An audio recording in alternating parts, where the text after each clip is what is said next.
Okay, so I went to Michael's today on a whim and found that they have this, I don't know if it's new or not, it's new to me, Artist Loft watercolor paper, so I figured I'd give it a shot.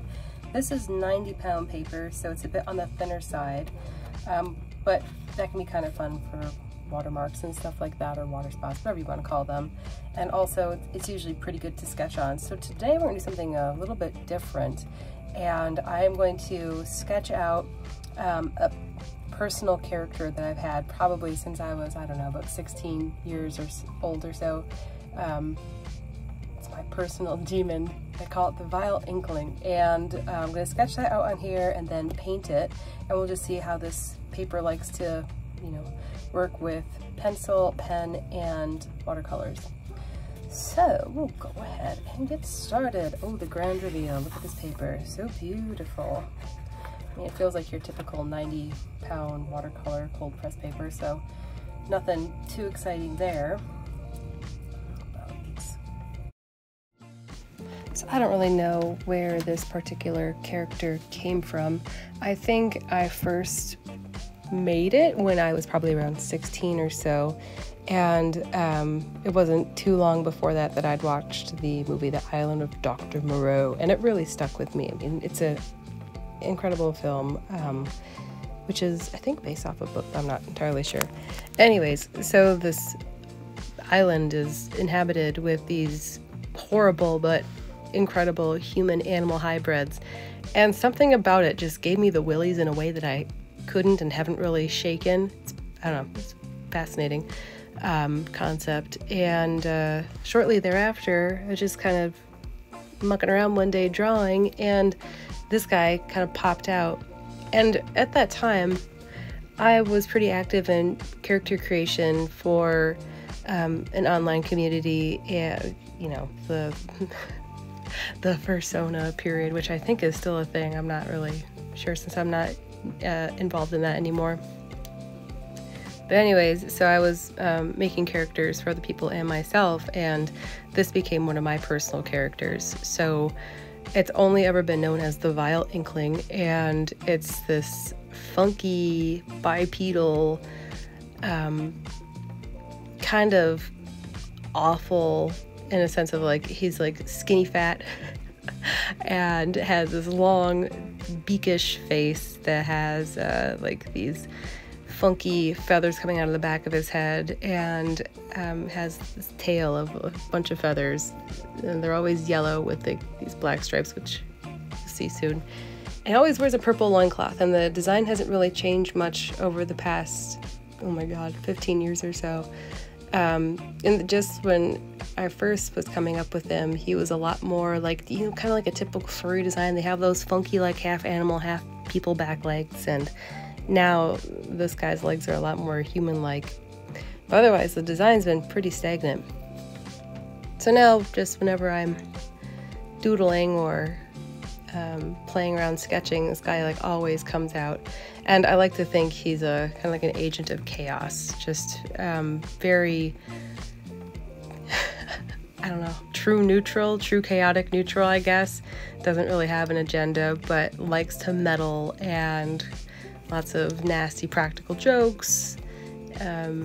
Probably just an obnoxious entity to be around. I think this is my inner voice come to light on paper anyways. Just that kind of like constant jabbering, poking, prodding, always getting in the way of you know, going in a particular direction. So that's the Vile Inkling, and I think for this particular piece, he's an ode to an apple or something like that. So we'll just see as it goes on, but definitely an oddball character.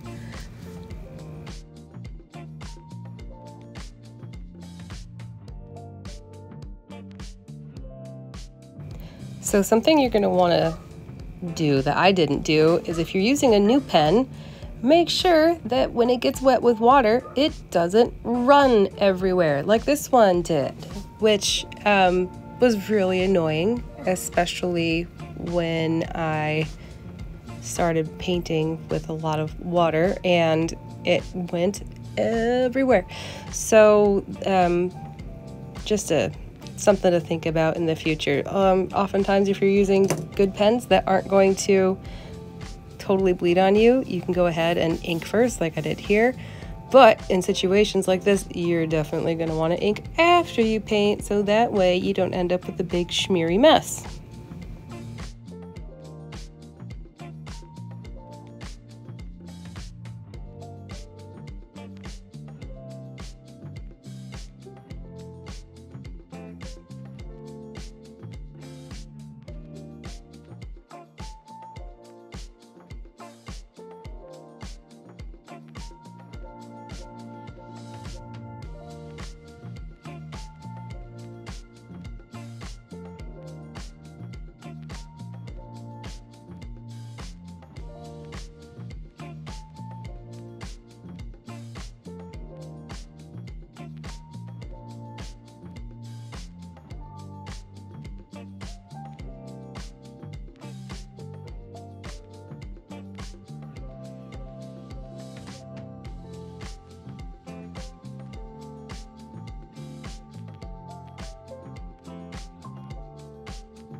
So something to think about too, if you're using a thinner paper like this, is because it doesn't have the same structural integrity as a thicker paper, it is going to warp and it's going to bend and curl quite badly when you do apply a lot of water to it, which depending on your goals can be something that is non-negotiable or can be something that adds to the piece that you're making. It all depends on what your goals are for whatever you're doing. In this case, I didn't really care because I just wanted to see how it was going to react, and it kind of reacted what you'd typically expect out of this kind of paper. Plus, you know, once it dries, you can always flatten it out by putting something heavy on it for a while, so it doesn't really matter to me that much. But if you're doing something where you want more precise movement with your paint and your water, it's probably not going to be the type of paper that you like, because this is definitely going to kind of have a mind of its own when it comes to where the water goes when the paper starts curling and stuff like that, which can really promote water spots and pigment accumulation in areas that you don't necessarily intend it to go to. Not that this paper really retains as much pigment as, say, like a hot press paper would. Things are going to be pretty dull on something like this in comparison, but again, just depends on what your goals are with it. But I think it's fun to play around with.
Okay, so this has been kind of a review exploration of Artist Loft watercolor pad, 90-pound cold press paper, and it's kind of what you'd expect for a pack of watercolor papers that cost, I think it was like $7 or $8, something like that. Maybe $9. Anyways, less than $10. And it's kind of, yeah, consistent with a lower quality, highly accessible paper. So colors aren't particularly vibrant. I know it's kind of mucked up because there's ink bled all over the place, but whatever. So colors aren't super vibrant. It is pretty prone to warping. Water spotting is pretty consistently present in areas where the water has collected, which you do expect for any watercolor paper. But this paper is a bit more prone to that happening quickly since it dries faster. Overall, I think for my intention with it, it's going to be perfectly fine. If you're wanting to do like high quality portrait work or something like that that requires, or anything that's going to require a lot of like repeated visitation to the paper, where you're going to be painting on it in multiple layers, I don't think this would hold up very well. I think this would be pretty fragile quickly, and especially if you're going to try to lift anything out of this, I think you're going to find that the paper disintegrates a bit more readily than would be ideal.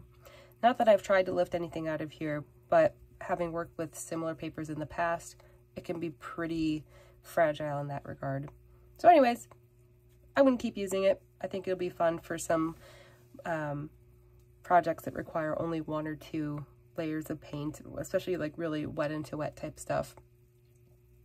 Overall, happy with it for a very small monetary investment. Anyways, this is it. Hope you have a good day. Peace out.